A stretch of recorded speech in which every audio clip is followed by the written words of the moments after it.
All right. We're at Dandelion Studios in Emmett, Michigan right now.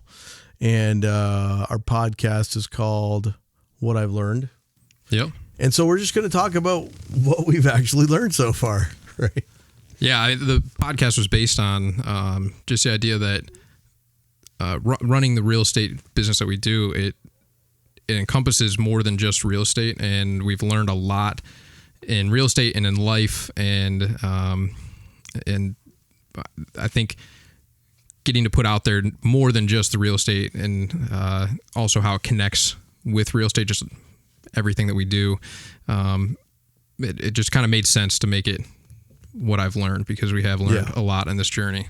There's way more to it than you going out there and selling or buying a house and helping clients.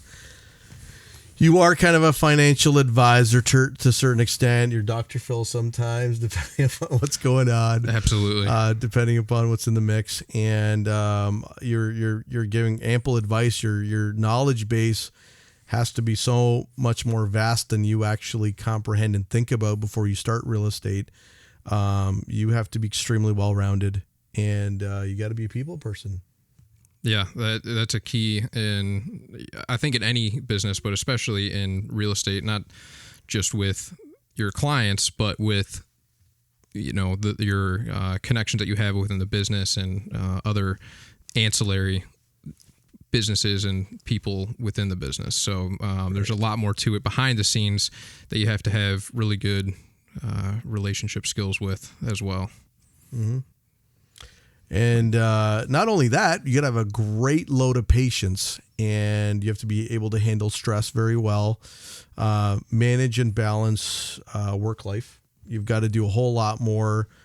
I think that if you really want to encompass real estate as a professional career and be phenomenal at it, you really have to master your work-life balance above all things. That's my personal opinion, and it depends upon your circumstances. But for me, I think that's the key. The reason why I do this business is because I love helping people, and also because I love the freedom that's associated with when you work hard, you get to play hard type thing. So in that, what do you do to help kind of keep your work-life balance? Because you have 2 young kids, and your wife, and I know you're active outside of real estate, but how do you keep that balance of being able to run a successful team that did over 100 transactions last year, and then also be able to go home and kind of unplug and separate yourself and keep that balance? What are some keys there? So I'm going to be honest with you. I wasn't always aware of how much of a work-life balance I needed to have to recoup, re-energize, and get back on track. I think when I was doing real estate, when I was single before I had a family, I was influenced by my dad for a little bit, for a couple of years. He's been a real estate broker for 40 years now. So his routine is basically, when he's done after dinner or he takes a break, his go-to is comedy TV. He loves comedy. He loves making jokes. He loves laughing. And I would just kind of see him like do his unwind. I kind of got the idea of that he needed that, and it was important. I just felt so much energy earlier in my career because it was just so exciting. The day was great. I sold a condo, or I did something, exceptional that was a part of all these new accomplishments that were now adding up, and just, they were my motivation. I loved it. I loved driving downtown and saying, hey, I sold that condo, and that one I can point to that, to the other. But there was always so much going on. There was always evening dinners, there's builder open houses, and all these kind of fun events.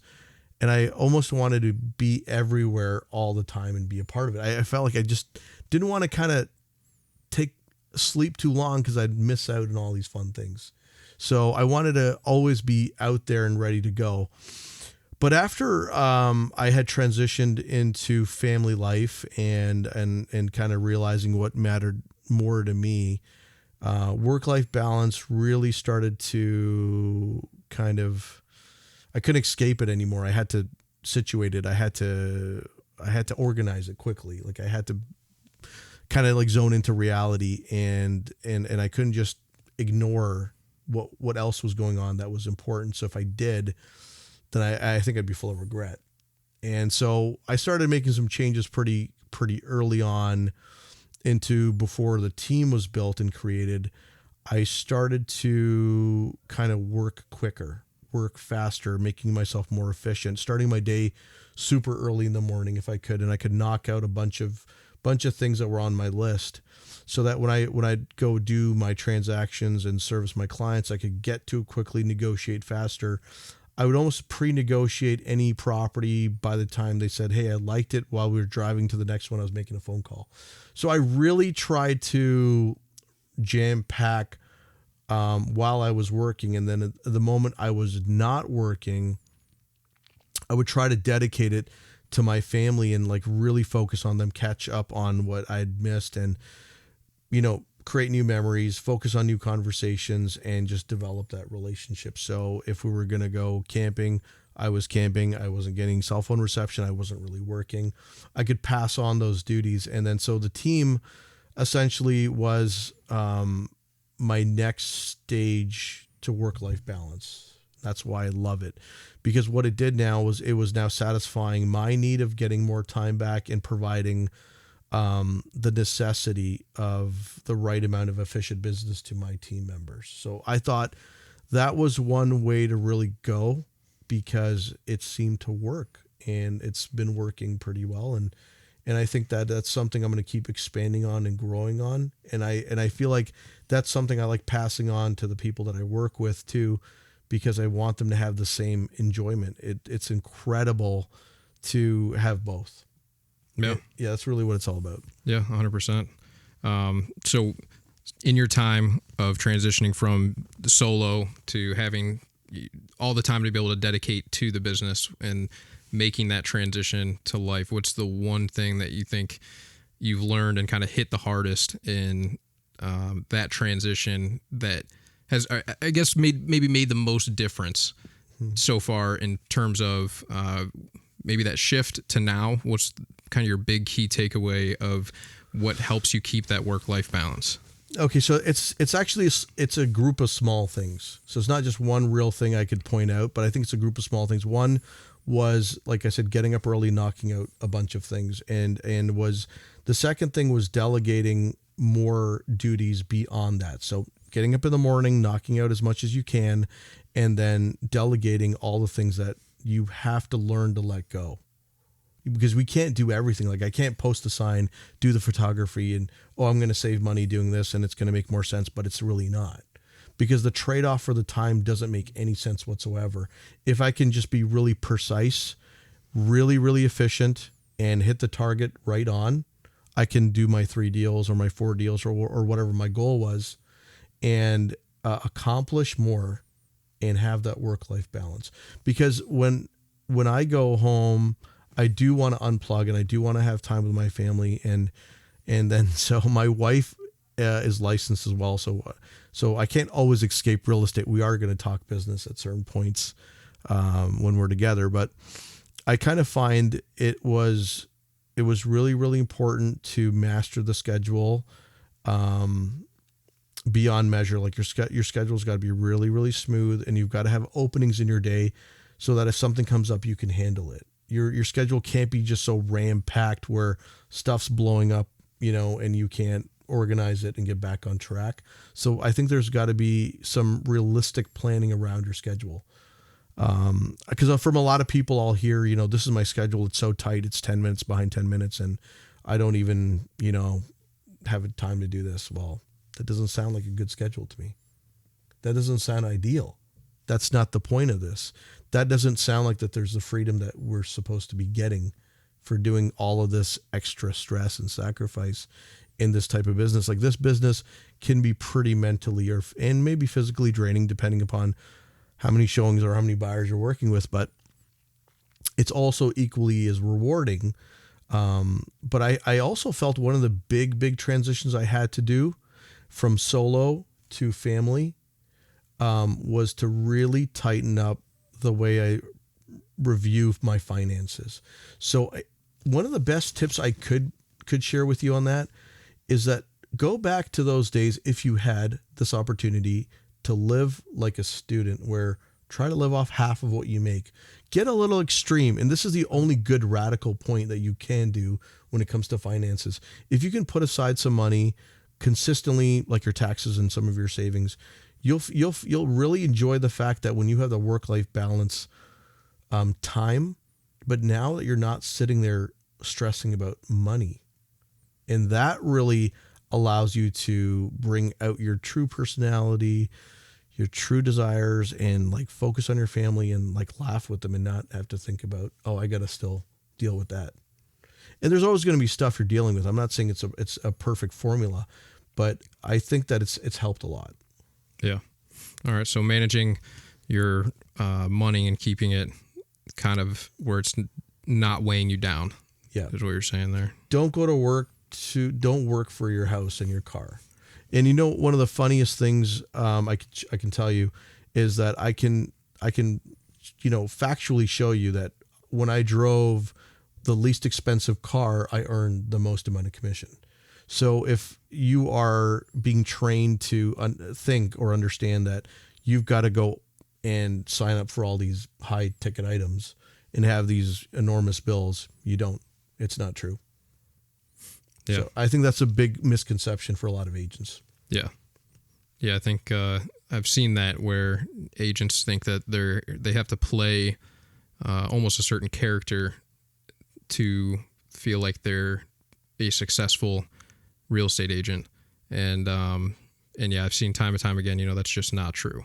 Being modest with your money is more impressive than being extravagant. But at the end of the day, if you look at the books, it's, you're cutting it close in terms of your margins and your profits and things, because you're spending money where you don't need to. And listen, money is a very unfavorable conversation for a lot of people, and tough luck. You're gonna have to just get over that. It's just something you have to do. If you want to be in business and you want to be good at it, you're just gonna have to overcome that. Just like anything else, whatever else is bothering you, that's one of the things you're just gonna have to overcome and master it. So if you don't manage the money correctly and you can't be a good steward of that money, would you be more impressed with someone who says, I drive this $600 monthly lease? Or would you be more impressed with someone who says, I drive this $600 lease, which is paid for by my 6 investment properties? Yeah. So who would you be more impressed with by? And who would you want counsel and expertise advice from? Yeah. Right? Oh, yeah. So I think it boils down to where you have to be yourself. You have to be genuine. You do not need to play the card or the typical perception of what a realtor should look like or be like. I think people are looking for a genuine person who really cares about them and has taken the time to study their craft, be a master of their craft, and can deliver exceptional service. And they care about their client before they start counting their commission check. Yep. That's really the reality of it. Because anytime I go back to, I've driven a car that cost a lot less than what most realtors are driving, why am I selling more units than you? Why am I accomplishing more without buying leads? Why am I getting more referrals than you are? It's because there's a lot of old school systems that are forever gold and they're just going to keep working. You just got to add your modern personal touch to it, and then you've got the business you want. Yeah. Definitely some solid advice on the work-life balance. I mean, there's a lot more to it beyond that, because I know there's a lot of things that you do outside of real estate and behind the scenes and traveling, things like that. But at the bare bones, I think that there's some really good key points and little nuggets in there for realtors and even business owners. I think business owners, if you really own your business, work-life balance is a necessity in any business. So these are things that you can take away from and apply it in almost any field. Anytime you have to really think about work-life balance. Yeah. I think work-life balance also, I really enjoy the conversations I have with my kids, and they say some really funny stuff and they're super honest. And I honestly think that there's a lot of times where I'll be wound up over a deal or of a situation, and my son will just make me laugh over a more simplistic situation. And I'll think to myself, I'm like, I don't need to worry about that. Yeah. I just need to try to address it the best I can. Luckily, what what you should really focus on is if you surround yourself by people that are at a higher level than you are, you want to achieve what they're doing, you could go to them for advice, and there's a lot of younger people that I hear just kind of saying how it's tough to get an opportunity, or it's tough to get into something, or it's tough to start their business. And I can't agree more with you. It is. But if you can surround yourself with people who can constantly pour into you and give you that key advice. And that's the reason why we're sitting in this podcast right now. We really want to spread out that information so people can do something and they can do what they have always wanted to do. And we want to encourage them not to let anything stop them from trying. They should give it their all, and they should know right from the beginning, you're going to make a lot of sacrifices that will make it worth it in the end. Right? Yeah. I mean, there's no good thing out there that doesn't require a lot of work or a lot of sacrifice. I was driving a doctor investor of mine who's been an investor of mine for like 11 years. We're driving downtown looking at condos, and I just remember him, after I finished a couple phone calls, he looked over at me and said, "Man, your job is so much more harder than my job." And he runs a small family practice. So it was really like humbling to me to reevaluate the way I look at myself and my business. And it's really sad that some people have the perception of some realtors being, cheesy salesmen or whatever that might be. So I think that once you start taking the next step into leveling up what your niches or whatever you're good at, and just being an expert at that, you won't ever get that reputation if you can be an educator and a consultant. Yeah. So, yeah, definitely. All right. So in terms of starting out and starting a business, what are some tips specifically for, let's go one hand being, let's say, single, you don't have a family yet. How can somebody manage their time, because they do have more time usually to put into it. And then when they do have a family, what are your two tips there? One for when they don't have a family, one when they do have a family. So I think some of the tips that I'll share with you can possibly apply to both situations. But if you've got a little bit extra time and you're thinking like, how can I utilize this time to expand my horizon, my knowledge, and my experience? One thing would be to kind of spend some time in gaining knowledge around construction, new construction, some of the building courses that you can take advantage of, because the more knowledge that you have going into homes, your clients have more value, which means that you have more potential for more referrals. So that's the first thing. The second thing is start to look at real estate investment groups, because even if you're not a real estate investment agent, that's fine. But there are real estate investors that have to list their homes after they're renovated, because that's their business model, to flip homes. So go there and associate with them, get to know them. And I'm not saying go crazy with going to attending every network group. Pick a couple where you feel like your personality's meshing with a few of the people that are attending it. Then start continuing to go there consistently. Don't just be everywhere, because you'll just be burning out. And then really take a moment to step back and evaluate, like, you were younger, you had these dreams, you had these hobbies. What are they? Are you still interested in them? Can you go and spend some time with people in those things? So if I wanted to be a firefighter when I was growing up, maybe I'm going to participate in some volunteer work where I'm going to help the firefighter association with something. So that maybe that's going to be my group that I'm going to hang out with in my volunteer aspect or my charity aspect. So we've got to all kind of zone in on what's really important to us and, what we care about. So around that, if I like to travel to a certain place, then maybe I want to start networking with those people and making sure that if there's a referral coming up in my area, then I need to connect with them. So also building relationships with agents around the country, because you have a wonderful opportunity. You've got relocation. What I would do is research relocation companies and ask them what type of careers, what type of companies are transferring people to my area. So there's a lot of cool things you can do. It's just a matter of thinking a little bit outside the box. All right. Awesome. Right. Awesome. Yeah. I've, on my own personal side, I have different hobbies and things outside, and it became very apparent to me a few years ago that,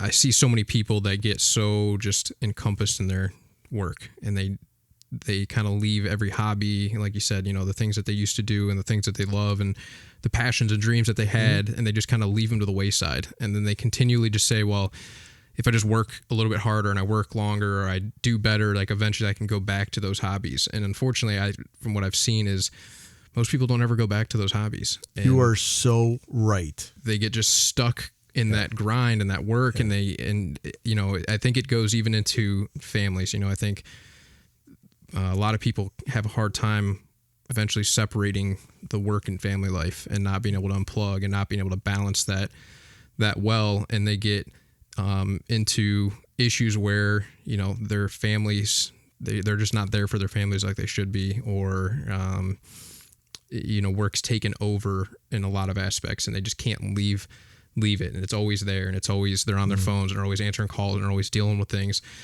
And I think it almost becomes just a bad mindset. I think there gets to a point where it's a good mindset to have that hard work ethic, but then it seeps too far and you end up going past where you should with that. And it really, I think, wreaks havoc in the long term. And I think that's what creates a lot of people's midlife crises and things like that, because they missed out on the things that they really wanted to do. And then they get real regretful because they kept putting it off. I'll do it next year. I'll do it next year. And they just haven't mastered that work-life balance. And I think that's a real key thing to put a lot of time and thought into early on, is how can I truly balance my work and my life and pick and choose my passions, and then how can I do work in a way that doesn't destroy my passions or minimize them too much to where I can't continue to keep working at it. I can't agree with you more on that, because it's so well said. It's such a great point that you're making, that this is exactly what people are doing. You're allowing your job to consume you completely. And what is going to be left over if you've totally spent all of the time and energy into that? You haven't balanced anything yet. So, and here's a thing I'll tell you that I've noticed. So I actually have clients I'm a realtor, but I have clients that are realtors too. Okay. And the reason why they're my clients is because I'll find certain deals and certain situations that they are, ready to make that investment. And what I find is I'm having a conversation with them. All they want to talk about is real estate, which is cool. I like real estate, but it goes back to your point, because they haven't spent any time doing any other work-life balance. They have nothing else to talk about. And also it almost becomes kind of mundane and kind of boring. And it kind of saddens me that I know that person's got more to offer than the same conversation we're going to have again next week. Yeah. So like you said, it's so important for your own enjoyment to please balance your work life. Yeah. And I think it's, kind of stepping back in a third person aspect, when I talk to a lot of different agents and things like that, most agents I know, I really only know them for real estate. Like, that's the only thing about them that I know. And maybe some of that's my fault for not really digging much deeper, but to your point as well, I think it kind of almost becomes all they do and all they know and most of what they talk about. And it's either that and family, and not taking away from family, but I'm just like, okay, well, I never really talked to anybody about their passions, and I don't really know many people for their other things other than real estate. And I feel personally that, as I think about it, a lot of the conversations that people have with me tend to go into other things, other hobbies and passions and things that I feel like people know me as, at least around in the office and other realtors. They'll talk to me and they'll bring up the other hobbies that I have and the other passions that I have, and not just real estate. Like, I feel like I have more conversations about other things than I do real estate. And I personally think that's a great thing, because it means I'm following a lot of what I like to go after and attack in my personal life and my passions. And that they still know I do real estate, and I'm in real estate. Obviously, it's not hidden, or I'm not hiding it. I'm not talking about it, but Right. it's not the only thing I'm talking about, because I do feel like anytime I go to lunch with a realtor, or I'm sitting down at a realtor conference, it's always talking about deals and clients that they had in real estate. And Right. it's like, what else do you do? You know, Yeah, right. what And are those your stories, other hobbies and passions? Yeah, those stories are cool and fun, and we like and we enjoy them. Obviously, it's part of our passion. And I mean, sometimes I can't get enough of like, what happened on that deal? I want to know what happened next, and that's great. And that's what it boils down to, is that at the end of the day, we're human beings. What made us who we are? Where did we come from? We can connect on so many more levels. Yeah. That it's not just about. And I think that's where people feel that, oh, he's only my realtor. Yeah. Right. And I've had a lot of my clients become friends, of course, and we hang out and talk about totally different things. But in between, you know, a couple of conversations or things that we're doing, they ask me like, so tell me something about what are the house prices like? They always have to ask, which is fine. Yeah. And that's just going to happen. That's just kind of a given. But it's enjoyable at the same time to know that we can talk about other things, and they still know that we're the go-to for their real estate. Yeah. And I think the way we talk to people, and it usually ends up in real estate, but I see a lot of agents that they almost feel like maybe that people don't know they're in real estate. And I don't really run into many people that, at least I know, that don't know I'm in real estate. You know, I think especially social media and stuff, I'm on social media. I have people all the time that bring up the real estate stuff because of social media. Like, oh, I saw this video or this on social media. Right. And it's about real estate. And then, but then the people in real estate always tend to bring up the other things outside of real estate with me, which I just kind of see as rare in terms of realtors too. I feel like they run out of things to say to each other sometimes, other than the different deals that they have. Right. So I think that's a really good point to master your mindset. Your mindset's got to include a lot of who you are and things that you want to learn about and incorporate. Because, so for example, like when I'm talking to my son, he's only a few years old, but he'll talk about something he's really passionate about consistently, and I look at him and I say, I said, I really like the fact that you're into that. I like the fact that you collect that stuff. But I want you to tell me about other things in your life now. And I said, that's really cool. You're into that. But I want to kind of teach him right now early on, your mindset has to include, like, tell me something else. Yeah. Tell me how you can relate to me, and that you can't just talk about what you like. Yeah. Because there's no relatability at that point. Because we're actually designed as human beings to encourage each other, lift each other up, give each other that care. I think that's what I believe we're designed for. Yeah. So I think without that, it's what causes us to be lonely, because we're not making those connections, and we're not connecting on the right levels. Yep. Yeah. And levels. Yeah. I feel like if your work-life balance is off, you're going to have a harder time connecting with a broader base of people, because you're just not doing anything other than, if you're not doing anything other than your job or what your career is, how are you really going to connect other than in your career? Right. And how are you going to connect, say, for example, if you have a life partner, how are you going to make those connections if you only focus on that same aspect, right? So I think you really have to really have an open mind. You really got to be expanded, and you've got to, traveling really helps. Yeah. Traveling is good for the soul. I think every time I take a trip, I just feel totally refreshed. Yeah. Yeah. I think there's definitely times where you need to, I'm sure a lot of people listening to this are going to think a little bit about how their work-life balance is, but, taking that step back and saying, have I kind of forgotten about the reasons that I really wanted to pick this career path and be my own business owner, which usually for most people is, the freedom and then the rewards and being able to have the flexibility to do the things that they want. I hear that all the time, especially in real estate, is, well, I wanted to have the freedoms to do what I want. And then my question always comes up is, are you doing what you want though? Right.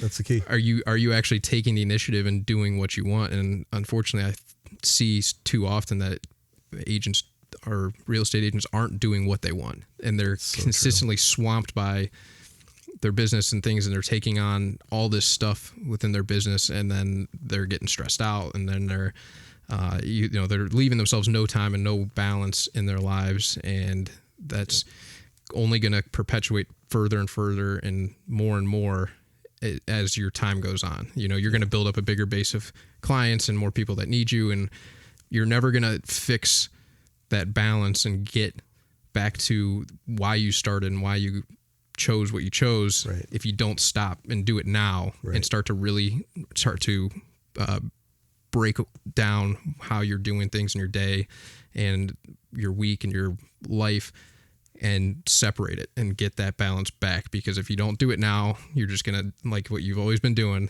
saying I'll do it tomorrow or I'll do it later and I'll do it later. And it's never going to happen. And that's what I've learned in the last few years, especially, is just pulling the trigger on stuff, and that's good advice. Dealing with it as it comes, because you're never going to be ready for anything that you do. And if you don't start pulling the trigger on things, you're never going to know. Mm-hmm. And I've realized that I, for a long time, just put things off because it was that little voice in the back of my head, or that fear of, it's not going to turn out right, or I'd talk myself out of it and I talk myself down. And I can't tell you how rewarding it's been to have pulled the trigger on things, especially things that I've had big interest in or have had passions for and maybe had forgotten about or had to come back to, and pulling the trigger on doing it and starting it has just completely changed my life, really, overall. And it's forced me into the work-life balance too. I've had, when I've taken those commitments to do the passion things and my passion projects and stuff like that, it's forced me to figure out how to work it into my work life as well. And I think one of the best parts of you working in those passions into your life is they create unique experiences, and those are obviously, unique stories to talk about later as well. So yeah, absolutely. I like what comes out of it. You just got to take the good out of every situation and run with it. Yep. There's a lot of challenges in life right now, especially with the year that we've been through. And I think if you can just take the good and run with it, you can just focus on what you're going to do to restructure, what you're going to reevaluate to make newer, better decisions for yourself, and really start zoning into what really matters on how you spend your time. Yeah. How you evaluate how you're going to spend that time. Yep, absolutely. You have your goal, and an analogy I heard a long time ago was, you're on a rocket to the moon and you're always making adjustments, and it's the little firing air that they have on the rocket ships that adjust your course little by little. But the one thing I don't see is people just taking off, right? They're just stuck on the ground, and you just have to go and you have to make the adjustments while you're out there. And that's just my whole thing on pulling the triggers. You gotta go after the things that you really want, because life is definitely way too short. Mm-hmm. And even for as young as most people see me as, it's year after year gets faster and faster. Yep. And I know if I don't do the things now and start pulling the trigger on stuff now, that it will be too late, or I will have missed opportunities that I shouldn't have, Yeah, and I agree with you. Fear will hold you back all day on that. Yeah, and I think the number one enemy is fear. So I think the mastery of the mindset has to include what you're utilizing to squash that fear and put it to death, basically. Like, fear is such a useless just attack on you. So you've just got to find a way to get rid of that. You've got to figure out what works for you. Yeah. I just remember working one of my earlier jobs before transitioning into real estate, and I had a full-time job where it allowed me to get approved for a mortgage. I bought a really small studio apartment, and I just remember the conversation with my dad where he said, "Are you sure you want to take this on? Are you sure you want to, deal with that?" And I said, "I'm just going to do it." Yeah. I said, I've got to pay money to sleep at night somewhere. I'm going to pay rent, so I might as well pay a mortgage and just kind of see if I like this lifestyle of being a homeowner or not.